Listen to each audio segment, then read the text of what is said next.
和小叔纠缠的第10年，我车祸去世了。那个被我威胁和我有肌肤之亲的小叔，一滴眼泪都没掉。他冷漠地处理我的后事，不到1个月就和他的白月光订婚了。在醒来时，我重生到进入陈家之前。这次，我决定将原本幸福的生活还给陈金莲，他却发了疯似的堵我。我知道陈金莲不喜欢我，但我不知他竟厌恶我至此。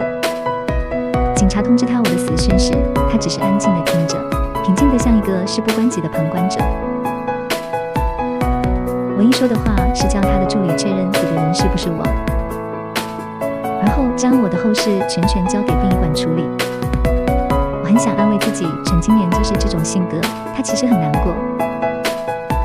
直到1个月后，她高调求娶自己的白月光，我终于骗不下去了，心如死灰，主动走到阳光底下，任由自己被烈日灼烧焚毁。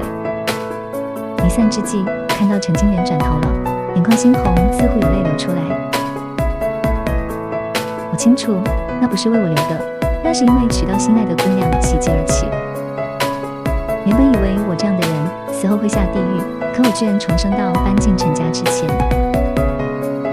我是陈家流落在外的真少爷，是被贾少爷陈木的父母调换的。我被接回陈家后，一直被贾少爷陈木构陷，导致陈家所有人都不喜欢我。用人们也见人下菜碟，我的日子过得很艰难。最后还是陈金莲动了恻隐之心，将我接去同住。想到那个严肃淡漠的金贵男人，我忍不住苦笑了一下。这一世我不打算靠近陈金莲了，没有我从中作梗，陈金莲可以安心过自己的舒坦日子。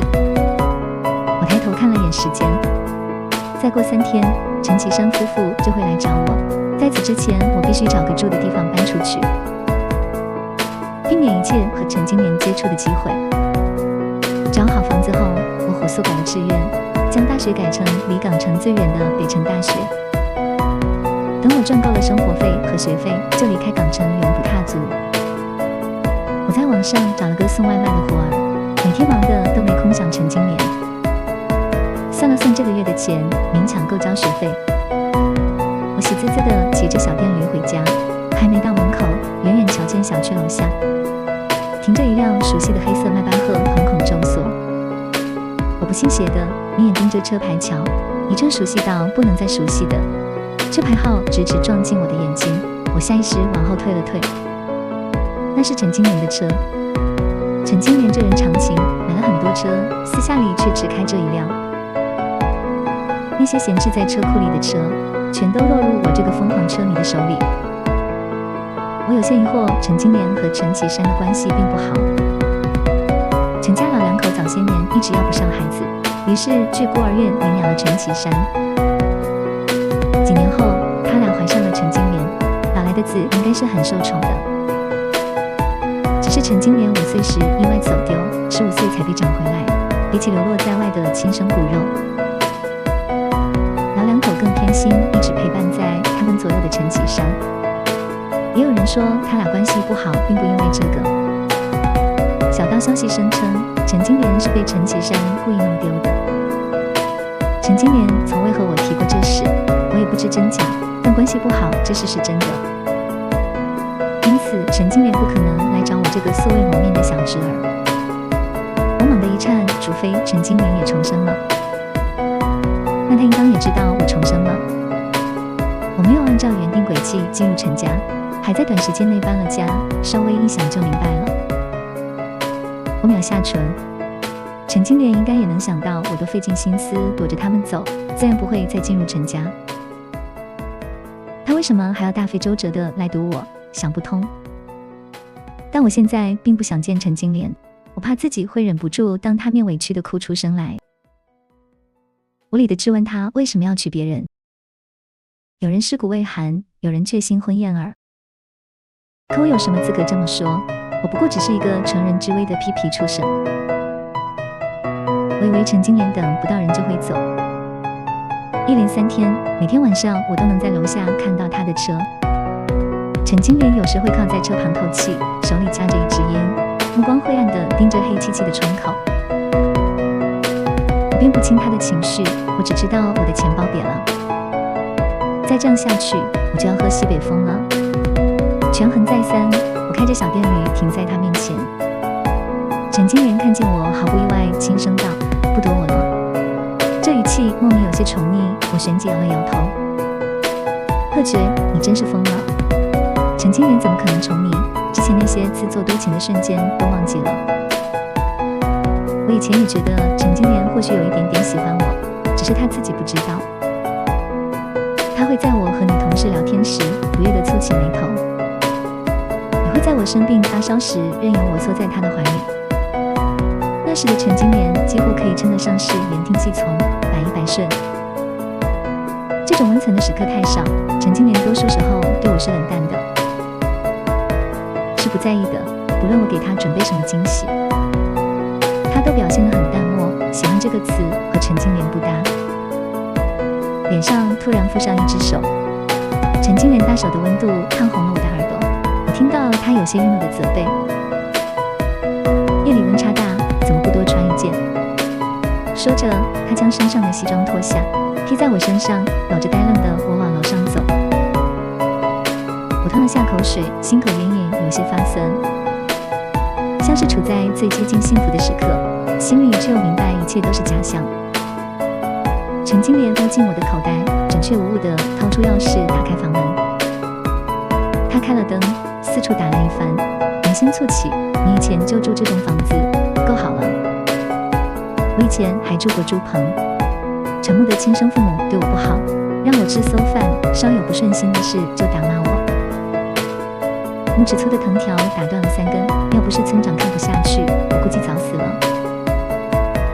我以前不明白为什么他们不喜欢我，直到陈其山夫妇找到我，我才知道我原来不是他们的孩子。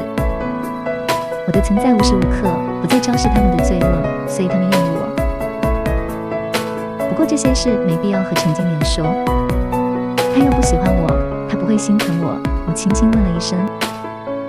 陈金莲转过脸，深深地看着我，眼神晦暗。贺觉，你什么时候这么安静了？我怔怔地看向陈金莲，心口又开始抽痛。我本身就是一个安静的人，是因为陈金莲太闷了。如果我不找话题，她能好几天不给我发消息。我受不了她的冷淡，每次都会主动骚扰她。陈金莲啊，大概是自身修养太好，我给她发消息她都会回，但她也会皱眉冷淡地说：“不要给我发些没用的东西。”我不明白，我好像怎么做陈金莲都不满意，嫌我吵又嫌我安静，既然这样，来找我做什么？重生回来，我去找白月光再续前缘，硬要来和我说教，胸口堵得不行。我深吸一口气，按下心里的愤懑。我很感人，小叔你如果没其他的事就先回。我的话还没说完，陈金莲突然眯起眼眸朝我逼近一步，她将我抵在沙发靠背上，脸上的表情很难看。怎么不叫我的名字了？我这时才看清陈金莲的眼神，是那种失去爱人后再次相遇，想要将她牢牢定在身下，让她除了待在自己身边哪儿也去不了的病态疯魔的目光。我下意识打了个寒战。陈金莲轻轻碰了下我的脸，语气很轻：“有什么？很冷吗？小树抱抱就不冷了。”话音未落，陈金莲已经将我搂在怀中，很紧，像毒蛇缠身一般，箍得我喘不上气。我不舒服地推了推陈金莲：“小叔，你放开。”我猛地瞪大了眼睛。陈金莲倏地强势又失控地吻上我的唇，我张嘴想说些什么，却被陈金莲抓住机会吻得更深。她急切地脱去我的上衣，几乎是下个瞬间手就附了上来，像是急着要确认什么似的。陈金莲很熟悉我的身体，我的敏感点在哪她都清楚。很快我就无力地瘫软在她怀里，猩红着眼，喘着气喊她：“小叔！”陈金莲声音冷冷的。再叫一句小叔，我就多来一次。我不敢喊了，哆哆嗦嗦叫他的名字。陈金莲不可以。他低头蹭了蹭我的唇，语气不明：“不可以什么？”你以前不是很喜欢吗？我咽了下口水。我以前确实喜欢和陈金莲做这种事，只有这样我才能确定陈金莲是属于我的。可我现在清楚地知道，陈金莲她不喜欢我，我也不需要确认什么了。陈金莲将我抱到床上，抬手抵住她的胸膛。我不明白陈金莲到底为什么要这么做，我只能试着不让事情变得更糟糕，我会作为难道。陈金莲，我家里没东西，直接来我会生病的，要不然改天吧。我心里暗暗盘算，今天先稳住陈金莲，明天就跑出她的地盘，她就找不到我了。陈金莲没给我机会，她从口袋里掏出2瓶润滑油和1盒套套。我看着她慢条斯理的拆包装，嘴里还念念有词。算起来，这是你这个身体的第一次，我不会太过分的，没带太多你受得住的。我脸色白了一瞬。上辈子我们没做过这么多次，那时候我身体已经不是很好了，最多3回就坚持不下去了。陈金莲不会勉强我，她最多只做2次。我其实知道她没有满足，怕她找别人，我只能用其他的方式帮她。我哪上过这种强度？我按下那个盒子，这种包装里头一般有6个。手指不自觉蜷缩，我抖着嗓子求饶：“不要，陈金莲，别这样。”陈金莲按住我的脑袋，凑过来亲了我一口，声音低哑：“以前不是总懊恼不能让小叔尽兴吗？”怕什么？他吻过我的喉结，锁骨胸口，话被他隐在皮肉之下。含混不清，叔叔不会弄疼你的。说完，他又凑上来安抚地亲了亲我的唇，手灵活又迅速地解开我的皮带裤子，被他拽下来，2手一扔飞了出去。他勾着我，光我的腿弯又红。宝宝抱紧小叔。醒来时，我浑身像被车碾过一样。昨晚，陈金莲跟疯了一样，不受控制。占有我的那一刻，他说：“小菊，我很想你。”说这话时，他眼里似乎闪着泪光。圈子里的人都说陈金莲是个没人性的，事实也确实如此。他从来不会因为任何人的离去而难过，哪怕我陪了他10年，我死后他也没掉一滴眼泪。我不明白为什么那一刻他的眼神会如此难过，我更惊讶于他会说出这种话。这种情侣久别重逢，汹涌的情绪无法宣泄，只能通过一遍遍诉说对对方的思恋，才能让满意的情绪找到突破口。可陈金莲如何会对我有这么深的思恋？我抬手摸上陈金莲带着薄汗的脸，她垂眸侧耳，攥我的手心像头受伤的雄狮，而我是唯一能拯救她的人。我顷刻间像是着了魔一般吻上陈金莲的嘴唇，那句话让我冲动之下做出了不理智的行为，而我一个主动的吻点燃了陈金莲最后的理智。那之后她彻底失控，我刚要起身，腰上缠着的胳膊忽地一紧，陈金莲揽过我，将我往怀里塞了塞。我的脸被她埋在胸前，她低沉的声音自头顶响起：“再睡一会儿。”我悄悄抬头，用余光瞄了眼陈金莲。昨天太慌张了，我都没来得及仔细瞅瞅陈金莲。线下猛地一瞧，才发现她的眼底一片乌青。线下还不是她和陈启山夺权最焦急的时刻，不至于这么累。转念一想，她每天忙完工作，又要在我家楼底下等几个小时，疲累是应该的。后腰突然被一只大手轻柔的按摩。昨晚陈金莲无数次吻过这个地方，我背对着她，看不到她的脸，只能感知有温热的水滴落在那儿，分不清是汗还是泪。你当时疼吗？陈金莲问我，我摇摇头，早就不疼了。这处原本有道很长的疤。那年陈木喝醉酒后原形毕露，招惹了刚从监狱出来的混混，让人捅了2刀。医生说他这种情况急需换肾，我并不关心陈木死活。我甚至阴暗地想，陈木要是死了，那真是大快人心。彼时陈金莲和陈启山忙着夺权，陈其山背后有陈老爷子坐镇，胜算很大。陈金莲身边只有一个刚，大学毕业什么忙也帮不上了我，所以他选择了联姻。我当时拼了命的阻止，只换来陈金莲一句喝绝不要胡闹。走投无路下，陈木给了我这个契机。我原本只是想碰下运气，没想到居然配型成功了。不得不说，陈其山他们是真爱陈木这个介绍也，没有丝毫犹豫就签署了股权转让书。我一开始没打算用这个威胁陈金莲和我在一起，我只是不希望他结婚，我没想让我的爱意窥见天光。如果陈金莲对我没那个意思，我可以一辈子缄默其口，只做他听话懂事的小世子。可事与愿违，手术前我给陈金莲发了消息，说我要出国玩几天，这样就算他之后看到我的伤疤，也可以说自己在国外让人捅了一刀，陈金莲没法查证。我知道他和陈家亲缘关系淡薄，不会来看陈木，自然也发现不了给陈木捐肾的人是我。陈其山夫妇摸不准陈金莲对我是什么态度，自然不会多嘴。我们统一口径，要是陈金莲问起转让书的事，就说这么多年他们觉得亏欠，我想要补偿我，一切都计划得很好。但我忘了陈金莲生性多疑，在我交给他那份股权转让书后，他派人查了我的航班，得知我没有出国，立刻清查医院的就诊记录。那是我第一次看见陈金莲如此阴鸷的神情，他头一次毫无风度地避开我的门，掐着我的脸冷声质问：转让书怎么来的？这句话他2个小时前就问过了。我猛然记起他当时的神情，不是高兴轻松，而是凝重。他看向我的目光深不见底，如果仔细看，还能瞧见些许唐月的火苗。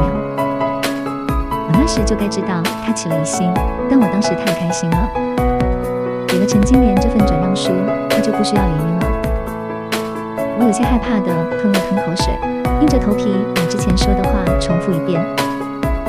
是我爸妈陈金莲恶狠狠地打断我：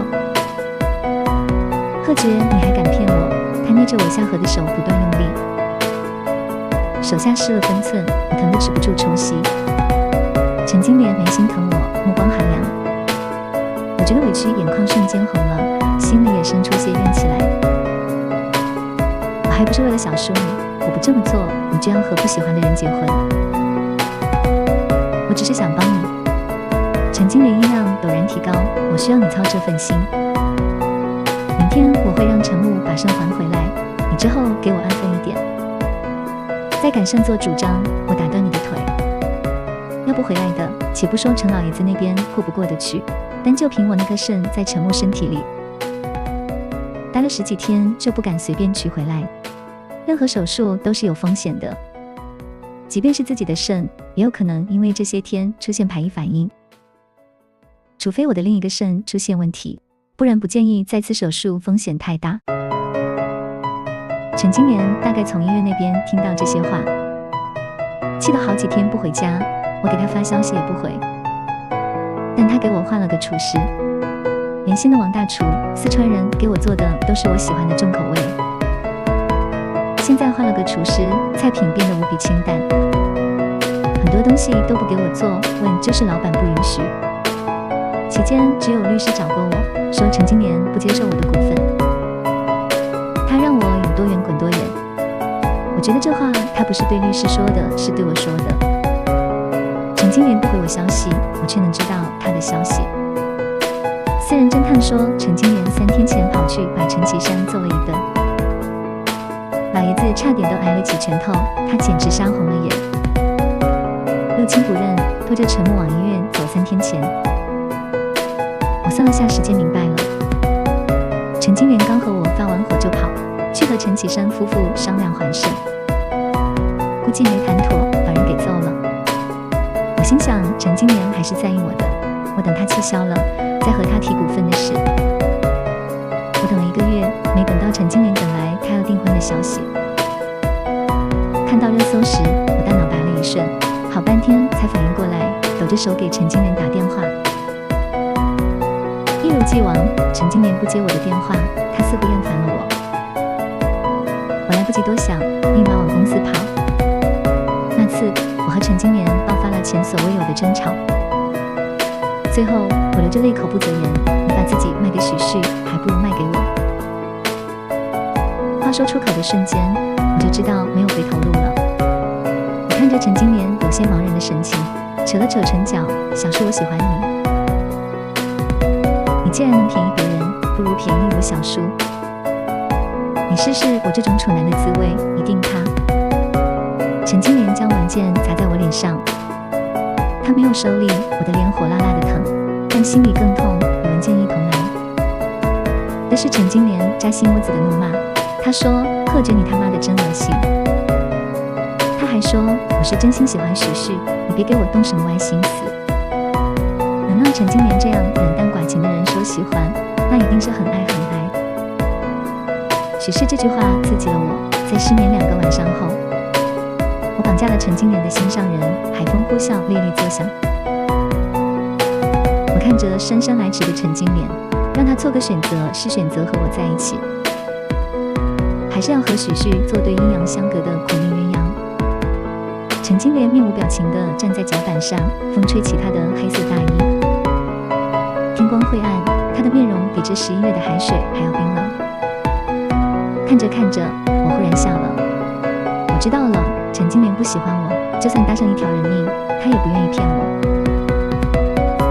我其实没打算对许旭做什么，我不敢的，我就是想逼一下陈金莲，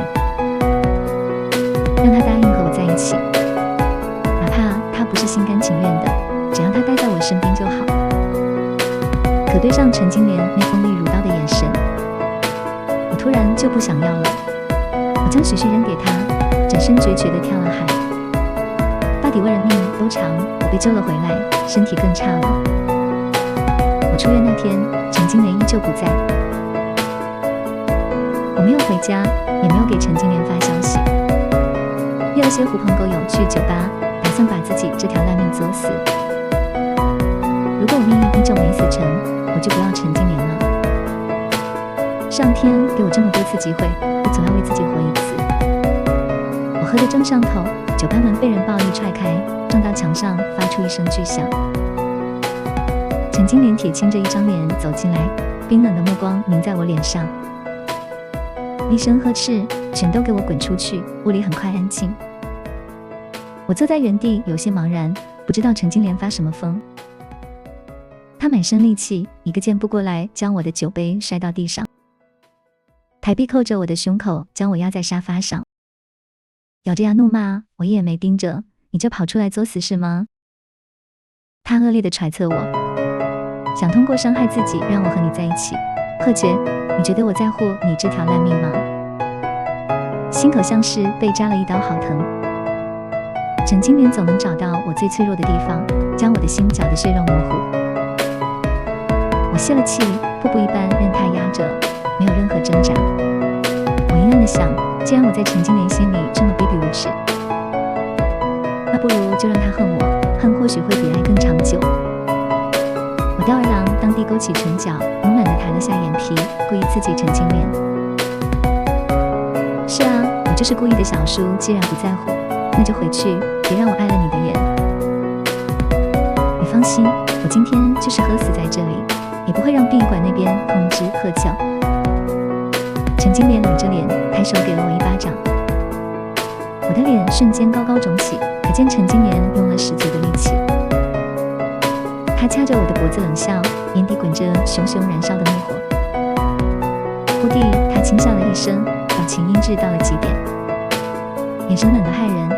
邢贺直，你赢了。如果这是你要的，我给你。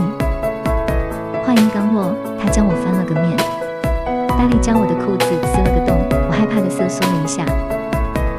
他没安抚我，也没讥讽我，只是很粗暴地对待我。刚生出心肉的伤疤被他含在嘴里，他毫不怜惜地啃咬，借由我发泄心中的愤怒。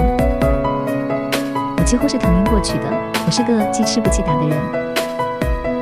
陈金莲对我好一点，我要巴巴上赶着去找他。我想着有了身体接触，陈金莲怎么着都会对我和其他人不同。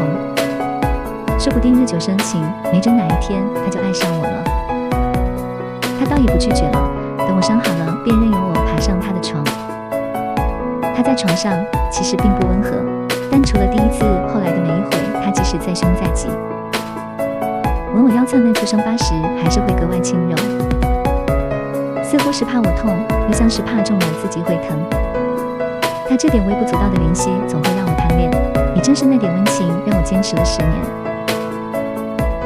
不知道什么时候又睡了过去，在醒来时，我已经不在自己家了。看着面前熟悉的布置，我有些恍惚，这是陈金莲的办公室。前世怕自己满足不了陈金莲，他会出去找鸭子。他不回家的时候，我会来这里和他上床，这有单独的洗漱间，很方便。我洗漱完出了门，一抬眼就对上陈金莲的眸子。他朝我招了招手，醒了，过来吃饭吧。我走到陈金莲对面，刚要坐下，陈金莲骤然出声，语气低沉，不和我坐一块吗？我看着陈金莲不甚明朗的脸色，顿了顿，记起来了。以前我俩刚上完床，我会很黏他，吃饭也要坐他腿中间，靠着他。那时候陈金莲不会推开我，我正在原地没动，企图用沉默拒绝。陈金莲就这么看着我半晌，他走了过来，将我打横抱在怀里，语气很淡，这边采光是要好一点。我坐在陈金莲腿上，被他搂在怀里喂饭。他像是一个合格的爱人，在初次触碰他的对象后，给他十足的耐心和关怀。我被自己这个比喻逗笑了，我怎么敢把自己比作陈金莲的爱人？这话要让陈金莲听到，他肯定会厌恶地皱起眉头，厉声喊我滚。我试图夺过碗筷自己吃，陈金莲不让，他躲开我的手，轻声道：“让我好好疼疼你吧，我以前对你不好。”我喉咙有些发紧，我很想质问陈金莲，他这话是什么意思？下一瞬，我又清醒了，没有意义。前世自作多情还不够吗？上辈子每当陈金莲对我好一点，我就会问他是不是有一点喜欢我，而陈金莲总会用他那双深不可测的眸子看着我，然后冰冷地吐出2个字，没有我在心里暗暗强调：不要再对陈金莲抱有期待了，他不爱你。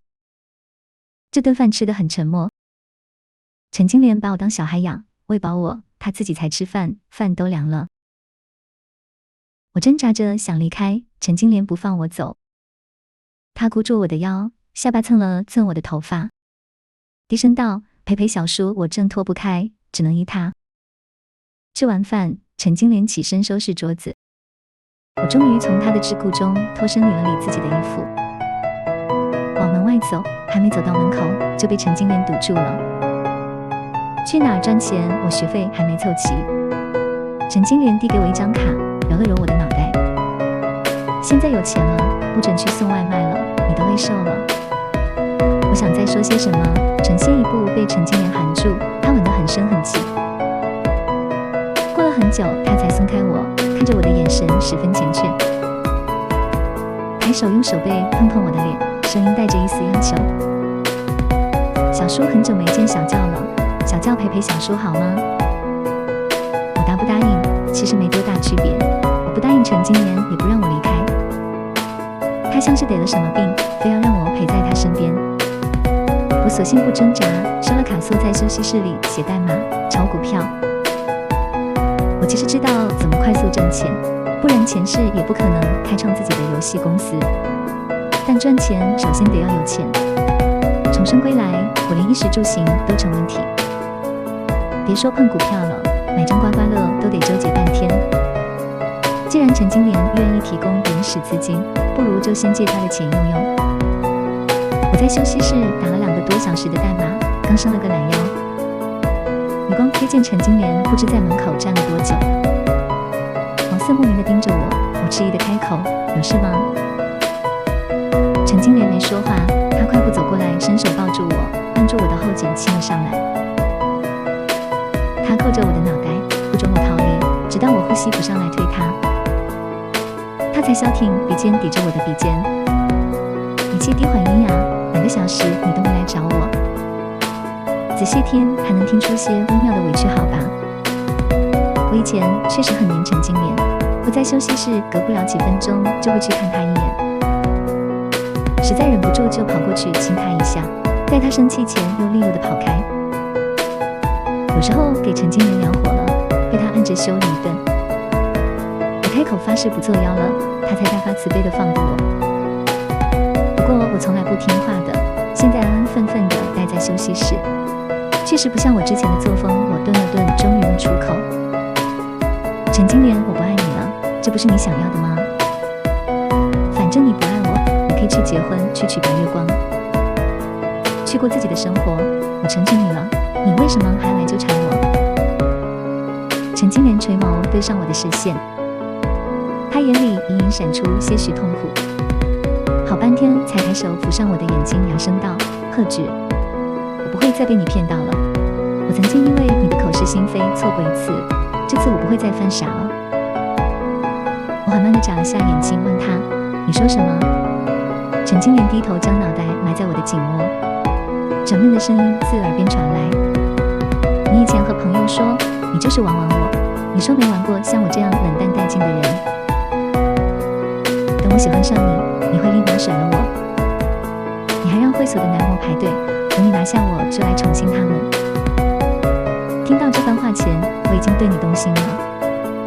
我原本想等忙过这段时间就向你表白，去意大利和你过一个纪念日，把我这些年没做的全部给你。他嘲弄一笑，可我偏偏听到了那番话。那一瞬间我很愤怒，但更多的是恐慌。我怕你知道我喜欢你后就不要我了。我气得想笑，陈金莲，你的借口还能再烂一点吗？我情愿你说些不懂爱，你不知道怎么去爱人，这种俗气的借口都比你现在的借口强。陈金莲低声道：我没骗你，我因为许旭吵架你跑去喝酒那次说的。我隐约气了起来，有段时间陈金莲特别忙，我怕她忙起来不记得吃饭，每天跑去给她送饭。有天陈金莲和我说有约了，让我不要来了。我想都到门口了，就去和她打个招呼，可以的话还能讨来一个吻。然后我就在楼下看到她和许旭，一想到陈金莲背着我联系白月光，我气得直接失去理智，跑过去一顿质问，甚至很没有风度地推了许旭一下。陈金莲很生气地护在许旭面前指责我，我不是第一次见到他责备的眼神，但我还是会觉得难过，尤其是当他抱着许旭离开，那股委屈不甘达到了顶点。我一气之下跑到酒吧买醉。我仔细回想了下，我似乎真的说过我就是玩玩陈金莲而已。陈金莲说那不是许旭，是他的双胞胎姐姐许媛。你之前绑架许旭，早就把许家得罪透了。许媛那时候怀着孕，她是一流产体质，那个孩子很不容易长到4个月。如果你推她流产，我就是在护着你，你也得脱层皮。我愣怔了好一会儿，才道，所以你那时对我态度180度转变，不是因为我伤害了你的白月光。陈金莲摇了摇头，许旭不是我的白月光，我之前那么说是骗你的，我想让你迷途知返。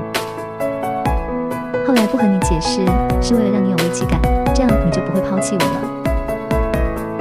心口酸涩不止，我眼里漫出一层水雾，声音都忍不住哽咽。陈金莲，你凭良心说说，我以前多爱你啊，我怎么可能那么对你？你因为我发脾气的几句醉话就定了我的罪。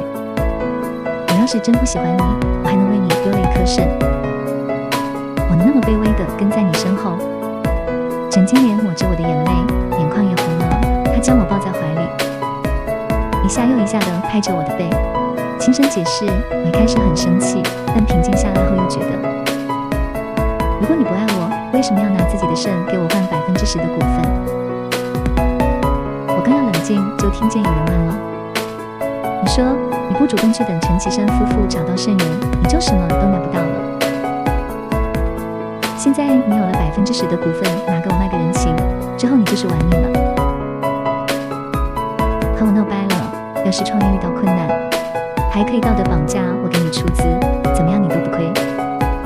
所有事情都合情合理，我没办法不信。后来我越来越爱你，也越来越怕失去你，便对你越发冷淡，直到你死了。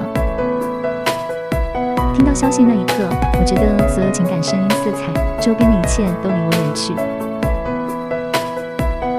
我像是被罩在一个灰蒙蒙的玻璃罐中，整个世界都变得不真切。我不知道我该干什么，只能行尸走肉地重复之前的生活。直到某天，我在路上偶遇一位大师，他说我家里有只小鬼，再不入轮回就要消散了。我直觉那是你，那一刻我醒了。大师和我说，你在人间逗留太久，要入轮回须得经过太阳焚烧，才能消除阎王的怒火。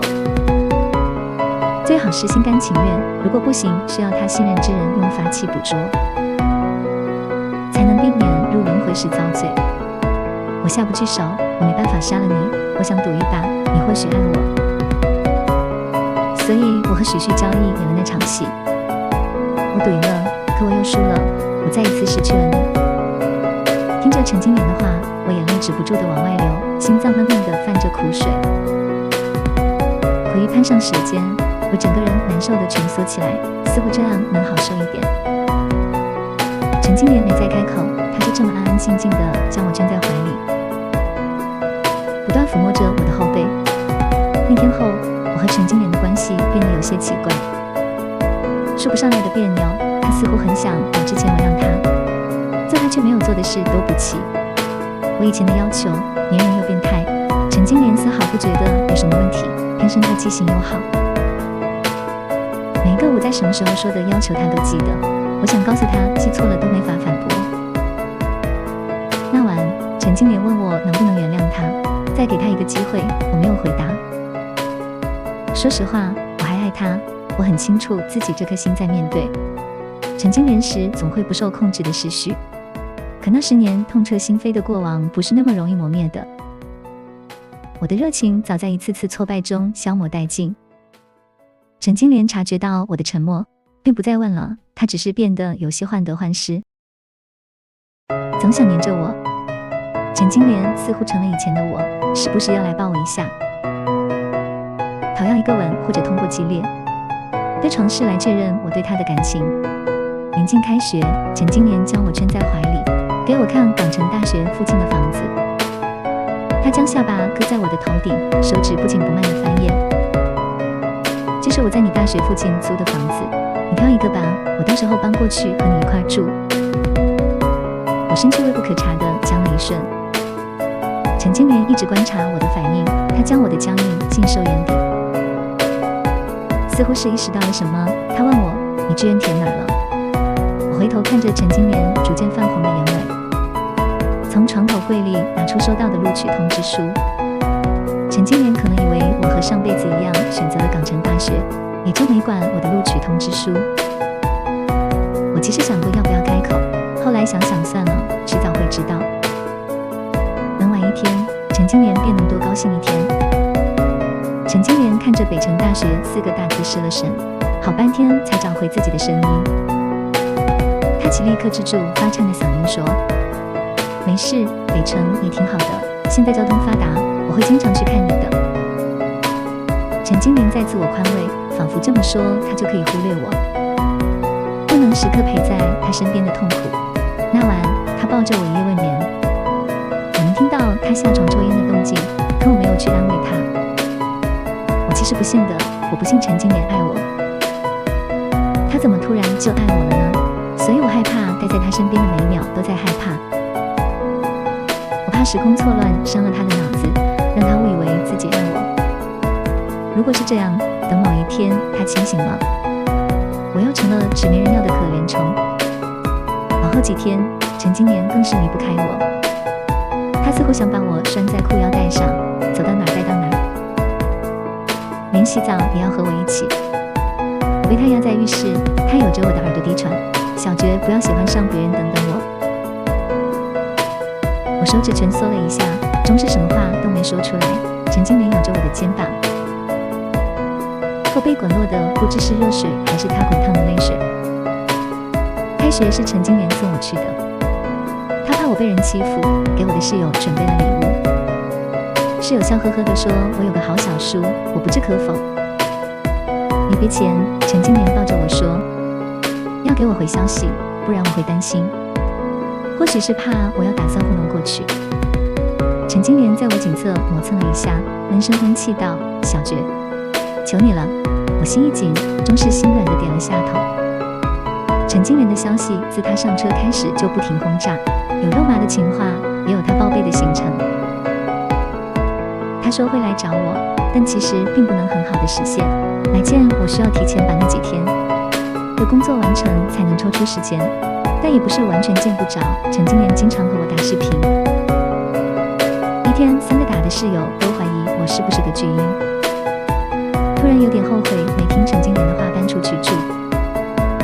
挂掉陈金莲的电话，我做了一个梦，梦里陈金莲穿着一袭黑色大衣，伫立在一座墓碑前，面色很冷。我顺着他的目光望过去，看见我的照片赫然贴在上面。我意识到这或许不是梦，是前世发生的事。陈金莲单膝跪在地上，细致地擦着我的照片。照片很新，看起来我应当没死很久。陈金莲在我的墓前放了一束栀子花，她俯身亲了下我的照片，低声说，小菊别怕，叔叔来陪你了。她抬手抽出自己腰间的瑞士刀，目光坚定，毫不留情地划开自己的手腕。我脸色一变，急忙上前握住那把刀，却只能徒劳地看着它穿过我的手，鲜血止不住地往外喷涌。陈金莲嘴唇开始发白，她将头靠在我的墓碑上，嘴角勾起一抹浅笑。小觉，如果有下辈子，我们重新来过好不好？回答他的只有耳边萧瑟的风声。我猛地睁开眼，心口闷滞，全身都疼得紧。我迫切想听到陈金莲的声音，慌张地翻出手机，发现现在才凌晨4点，这个点陈金莲早睡了。她向来睡得早，11点半就休息了。我失神地看着手机，看着时间一分一秒的流逝，直到画到7点，我才下床至楼梯间打电话。铃声响了2秒被接听，那头声音很急，小觉，发生什么事了吗？重生后，我从未主动给陈金莲打过电话。接到我的电话，她第一时间就认为是我出了什么事。我握紧手机，声音忍不住染上哭腔。我问她，陈金莲，你上辈子是不是为我殉情了？那头沉默半晌才出声，没有，你是不是做噩梦了？我眼泪哗哗往下砸。陈金莲，你在骗我，我就真的不要你了。陈金莲轻叹一声，最后道，都过去了，小觉，我们现在都好好的。我背抵着墙，缓缓蹲下，终于显出些软弱来。抽噎着开口，陈金莲，我想见你，你来找我好吗？那头没有丝毫犹豫，等我没告诉陈金莲。这次只要他来了，我就忘掉过去，和他重新开始。4个小时，我在校门口接到陈金莲。我没等他开口，一言不发地拉着他的手往酒店走。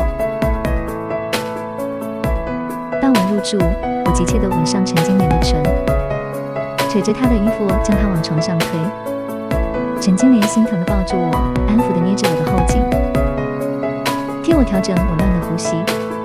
我在她轻柔的吻里终是崩，不住地埋在她的怀里放声大哭。陈金莲搂着我摇晃，脸生红，不难过，都是叔叔的错，乖宝宝不哭了好不好？陈金莲越安慰，我哭得越大声。陈金莲就那么搂着，笨拙地安抚我。我抱着陈金莲的腰，哭得昏天黑地。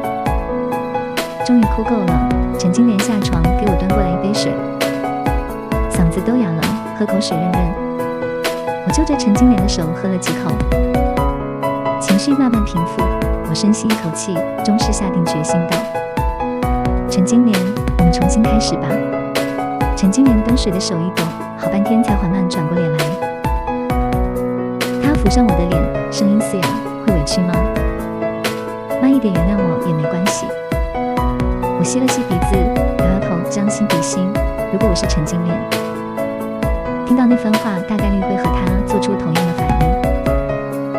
陈陈金莲放了杯子抱住我，低头在我的脸上蹭了蹭，捂着嗓子说：“谢谢你小池。”陈金莲番外，贺觉在我面前消散时，我心痛得无法呼吸，当场喷出一口血来。在醒来时，我看着空荡荡的房间，突然意识到贺觉是真的不在了。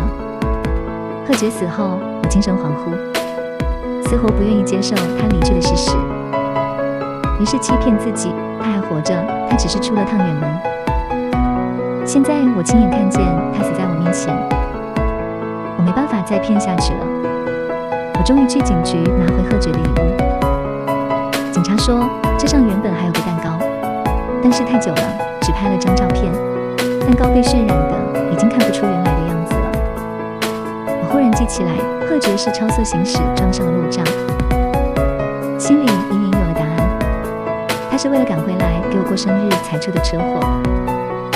贺觉身体不好，他却总是熬夜写代码。为了替他改掉这个毛病，我和他说，我11点半准时睡觉，你要是晚回来就滚去客房睡。我从不等他，他不回我就锁门。时间久了，他也习惯了早睡。我猝然失了力气，摔倒在地，抱着个盒子又哭又笑。盒子里是贺觉给我准备的生日礼物，一串开光的佛珠，上面刻着平安喜乐，迎接同心8个字。我带着贺觉送我的礼物去了那间寺庙，我想知道他有没有许下什么愿望。满天的祈福袋里，我看到了贺觉的心愿。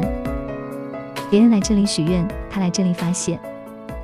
陈金莲大厦比混蛋，喜欢我一下会死啊！我都喜欢你这么久了，我心间抽疼，落下泪来。我真蠢，我怎么就不相信贺觉喜欢我呢？